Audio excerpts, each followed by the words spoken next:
big fan of Mark Donohue in the Trans Am series, and what would it have been like to race one of those cars and drive one of those cars? How would they handle and go? I always like to kind of build cars that are a little different and not quite the norm. And I found a lot of parallels between the street touring category and what they were actually doing to the cars back then.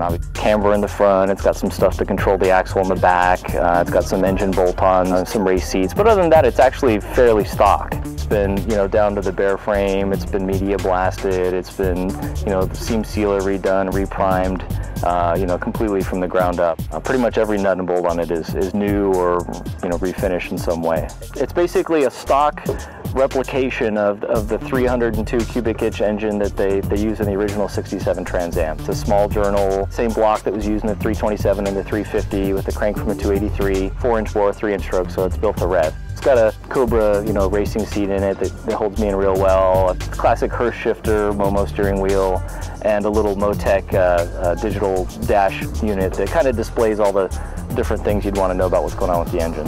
For me, that's something that's important, that everything that you have to manipulate as a driver, that it be sort of to your liking.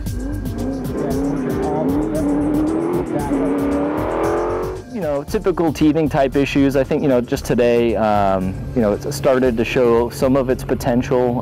Working, I take a lot of educated guesses at spring rates and shock valving and things like that. There's nobody else that's really doing this, so I don't have a recipe to work from. So I take educated guesses that I hope get me in the ballpark, and it still takes some iterations of tuning from there. But after basically now one iteration, it's already proven to be a lot better. I would love to win an STX National Championship.